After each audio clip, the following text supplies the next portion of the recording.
اچھا مفتی صاحب، اب ہم مرزا صاحب کے بھی کچھ دلائل کا جائزہ لیتے ہیں۔ انہوں نے اپنی بات کو ثابت کرنے کے لیے بھی بخاری مسلم سے کچھ دلائل دیے ہیں، جیسا کہ صحیح بخاری سے انہوں نے ایک روایت پیش کی ہے کہ نبی علیہ السلام نے فرمایا تھا کہ فتنے کے دور میں تم نے جماعت کو لازم پکڑ لینا ہے، اپنے امیر کو لازم پکڑنا ہے۔ تو صحابہ کرام کو کیا انہوں نے یہ جو نیوٹرل رہے ہیں صحابہ کرام، تو ان کو چاہیے نہیں تھا حضرت علی کو لازم پکڑتے؟ تو حضرت علی رضی اللہ عنہ کو لازم پکڑا تو ہوا ہے، انہوں نے ان کو اپنا امیر مان رہے ہیں اور ان کے ساتھ اپنے معاملات رکھے ہیں اور ان کی بیعت کی ہوئی ہے۔ اچھا، یہ اور نیوٹرل رہنے والوں نے بیعت کی ہوئی تھی، اس بیعت تو کی کی ہوئی ہے۔ تو اس کی دلیل دلیل وہی جو میں نے آپ کو ابھی حضرت اسامہ رضی اللہ تعالیٰ عنہ کی حدیث صحیح بخاری سے سنائی ہے کہ انہوں نے کہا تھا کہ اپنے حرملہ کو بھیجا ہے کہ جاؤ جا کر ان سے کچھ لو، تو اگر انہوں نے ان کو اپنا امیر ہی نہ مانا ہوتا، بیعت ہی نہ کی ہوتی، تو اپنے غلام کو ان سے کچھ مانگنے کے لیے بھیجتے۔ یہ کبھی ہوتا ہے کہ میں تینوں خلیفہ تو نہیں مانتا، بیت المال کا مالک تو نہیں مانتا، لیکن مجھے اس میں سے کچھ دے۔ اور دوسری بات انہوں نے کہا تھا کہ حضرت علی رضی اللہ عنہ تجھ سے پوچھیں گے کہ میں اس جنگ میں کیوں نہیں آیا، تو اگر بیعت ہی نہ کی ہوتی تو پھر یہ سوال نہیں بنتا کہ جنگ میں کیوں نہیں آئے، سوال یہ بنتا ہے تو نے میری بیعت کیوں نہیں کی۔ تو یہ سوال کرنا اس بات کی دلیل ہے کہ وہ ان کی بیعت کیے ہوئے تھے۔ اور پھر تیسری بات یہ ہے کہ وہ حضرت علی رضی اللہ عنہ کو ساتھ دینے کے لیے تیار تھے، لیکن آپس کے اختلاف میں نہیں۔ تو صحابہ ہزارہ صحابہ نے حضرت علی رضی اللہ عنہ کی بیعت کی ہوئی تھی۔ بیعت کرنا الگ بات ہے، پھر ان کی کسی رائے کے ساتھ متفق ہونا الگ بات ہے۔ کتنے صحابہ نے حضرت عمر رضی اللہ عنہ کی بیعت کی ہوئی ہے، لیکن وہ حج تمتع کے مسئلے میں وہ ان کی رائے سے متفق نہیں تھے۔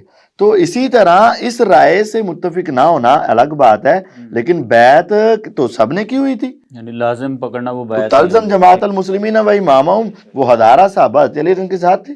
تو یعنی ان کے خلاف یہ نیوٹرل جو رہے ہیں صحابہ کرام، ان کے والے سے کوئی ایسی روایت نہیں آ رہی کہ انہوں نے بیعت توڑ دی یا بیعت نہیں نہیں نہیں نہیں، کوئی ایسی بات نہیں ہے۔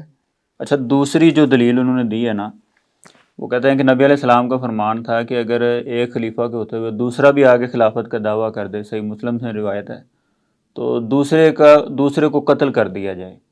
تو بالکل تو صحیح یہ ہے۔ بھی سیدنا علی رضی اللہ تعالیٰ عنہ کے سامنے یہ دلائل تھے، اس لیے سیدنا علی میدان میں نکلے تھے دوسرے کو قتل کرنے کے لیے۔ تھوڑی سی ہوش بھی ذہن میں رکھنی چاہیے۔ اگر یہ بات مان لی جائے کہ حضرت معاویہ رضی اللہ تعالی عنہ خلافت کے لیے آئے تھے اور حضرت علی اس روایت کے طور پر نکلے، تو پھر تو وہ سارے کیا بنتے ہیں؟ واجب القتل۔ اور جو ہو گئے وہ کہاں جانے چاہیے؟ جہنم میں۔ تو حضرت علی رضی اللہ عنہ تو خود کہہ رہے ہیں کہ ہمارے مقتول اور ان کے مقتول کدھر جائیں گے؟ جنت میں۔ تو وہ اس روایت کی وجہ سے نہیں، اور یہ اس وقت ہے جب کوئی ایک خلیفہ مقرر ہو چکا ہو اور دوسرا خلافت کا دعوے دار ہو، تو وہ دوسرے تو خلافت کے دعوے دار تھے ہی نہیں، وہ تو قصاص عثمان کے دعوے دار تھے ان کا۔ اور یہ مرزا صاحب نے بھی لکھا ہے کہ جنگ جمل اور صفین کا اصلی سبب کیا ہے؟ قصاص عثمان کے معاملے میں اختلاف رائے کا۔ تو یہ قصاص عثمان کا مسئلہ تھا، نہ کہ حکومت اور وہاں حکمرانی کا مسئلہ تھا۔ اور پھر کیا جو صحابہ نیوٹرل رہے ہیں، کیا وہ واجب القتل تھے پہ سارے؟ کیا نیوٹرل رہنا اس حدیث کی مخالفت اور واجب القتل ہو گئے؟ نہیں، یہ اس وقت ہے جب کوئی نبوت ایک حکمران ہو، خلیفہ ہو، اور وہ دوسرا اپنی خلافت کا مدعی و دعوے دار ہو۔ اور مفتی صاحب مرزا صاحب نے یہ بات بھی کی ہے کہ وہ کہتے ہیں کہ نبی علیہ السلام کا یہ فرمان بھی ہے کہ جو امیر کی بیعت کے بغیر مرا وہ جہلیت کی موت مرے گا۔ تو وہ آگے سے اپنے کمنٹس دیتے ہوئے کہتے ہیں جی کیا میں بھی تمہارے کہنے کے مطابق، یعنی جو مجھے کہتے ہو کہ نیوٹرل رہتا، کیا میں جہلیت کی موت مر جاتا، ہم جاہل مر جاتے؟ اس طرح کی بات بھی انہوں نے کی ہے۔ یہ تو بہت بڑی گستاخی ہے صحابہ کی، یعنی نیوٹرل رہنا یہ جہلیت کی موت ہے۔ تو جتنے ہزارہ صحابہ رہے نیوٹرل، کیا وہ جہلیت کی موت مر رہے تھے؟ کیا سعد بن ابی وقاص رضی اللہ عنہ، جن کو اشرم بشرا اللہ تعالیٰ نے جنت کی ضمانت دی اور اللہ تعالیٰ کو فیوچر کا، مستقبل کا پتہ بھی تھا کہ یہ کیا کیا حالات ہوں گے اور یہ نیوٹرل رہے گا، تو کیا پھر بھی جنت کی ضمانت دے دی؟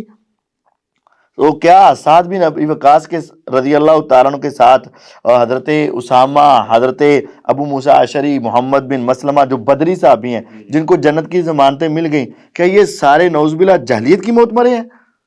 نعوذ باللہ، یہی تو رافضیت ہے، یہی تو رافضیت ہے۔ دیکھیں انہوں نے حضرت علی رضی اللہ تعالیٰ عنہ کی بیعت کی ہوئی ہے، لیکن نیوٹرل رہنا ایک الگ چیز ہے اور بیعت کرنا ایک الگ چیز ہے۔ ہم بیعت کا انکار نہیں کرتے اور نہ انکار کرنے والوں کو پسند کرتے ہیں، ہم یہ کہتے ہیں کہ یہ آپس کا جو اختلاف تھا اس میں پڑھنا یہ مناسب نہیں تھا۔ احادیث کی ہمارے پاس دلائل موجود ہیں کہ وہاں نیوٹرل رہنا حکم تھا۔ اچھا، اگر نیوٹرل رہنے کا نبی صلی اللہ علیہ وسلم نے حکم دیا تھا، یعنی جس طرح آپ نے یہ دلائل پیش کیے ہیں، تو سوال یہ ہے کہ عبداللہ بن عمر رضی اللہ تعالیٰ عنہ یہ بھی نیوٹرل تھے۔ بالکل۔ تو عبداللہ بن عمر رضی اللہ تعالیٰ عنہ بعد میں افسوس کیا کرتے تھے کہ میں نے ان جنگوں میں سیدنا علی رضی اللہ تعالیٰ عنہ کا ساتھ نہیں دیا، تو اس کی کیا وجہ تھی؟ یہ کہاں ہے کہ انہوں نے کہا کہ میں نے ان جنگوں میں طریقے کے ساتھ مستدرک حاکم سے اور اسی طرح اس مجموع کی تو الزوائد سند سے ہی نہیں یہ ہے، ایک روایت پیش کرتے ہیں۔ اور مستدرک حاکم میں تو اس کی سند ہی نہیں ہے۔ سند اوپر بیان کی گئی ہے نا اس میں۔ یہ دیکھیں میرے ہاتھ میں ہے المستدرک علی الصحیحین، یہ دیکھیں، یہ ہے مرزا صاحب کا علمی کتابی کا بھی سارا پول کھل جاتا ہے، وہاں سند ہی نہیں ہے، ڈوٹ ڈوٹ ڈوٹ ڈوٹ لگے ہوئے ہیں۔ جی جی، یعنی جہاں حضرت علی رضی اللہ عنہ کے ساتھ یہ جو ہے نا کہ مجھے کسی چیز پر اتنا افسوس نہیں ہوا مگر اس بات پر کہ میں علی کے ساتھ مل کر باغی گروہ کے ساتھ لڑائی نہیں کی، مجھے اس پر بڑا افسوس ہوا ہے، اس روایت کی تو یہاں سند ہی نہیں ہے۔ تو یہ بے سند روایتیں پیش کرنا، تو یہ تو مرزا صاحب کو اپنے ہوش کے ناخن لینے چاہیے۔ اور ہاں، آپ کو اس کی ایک سند مل جائے گی، کہیں گے جی طبرانی میں ہے، مجموع الزوائد میں ہے، اس کی وہاں جو سند ہے وہ ضعیف ہے۔ اس کی سند کے اندر حبیب بن ابی ثابت راوی مدلس ہے، اور اس کے اندر قاضی شریک راوی ضعیف ہے، اور یہ کہ حدیث سیر و اعلام النبلاء میں بھی آتی ہے کہ اوپر لکھا ہوا کہ یہ روایت ضعیف ہے، منقطع یعنی ضعیف، منقطع ضعیف ہوتی ہے نا۔ تو یہ مستدرک حاکم کا یہ کہنا کہ حضرت عبداللہ بن عمر رضی اللہ عنہ جو نیوٹرل تھے وہ بعد میں اس بات کے اوپر غم کرتے رہے، یہ تو نہیں ہے۔ یہ بات کہ میں حضرت علی کے ساتھ مل کر لڑائی کیوں نہیں کی، یہ بات نہیں ہے۔ ہاں، اگر ان کی کوئی صحیح سند بھی مل جائے تو پھر بھی اس حدیث کا مطلب یہ ہوگا کہ حضرت علی رضی اللہ تعالیٰ عنہ نے ایک لڑائی کی ہے مسلمانوں کے ساتھ اور ایک لڑائی کی ہے خارجیوں کے ساتھ، باغیوں خارجیوں کے ساتھ۔ تو حضرت عبداللہ بن عمر رضی اللہ تعالیٰ کی بات کا پھر مفہوم یہ لیا جائے گا کہ ان خارجیوں کے خلاف، ان باغیوں کے خلاف جو حضرت علی رضی اللہ تعالیٰ کی الوہیت کے بھی قائل تھے اور حضرت علی رضی اللہ تعالیٰ کے بعد میں تکفیر کے بھی قائل ہو گئے اور ان کو کافر بھی کہنا شروع ہو گئے، تو ان کے خلاف لڑائی کیوں نہیں کی؟ تو ان کے خلاف لڑائی کرنا تو کتاب و سنت سے ثابت ہے۔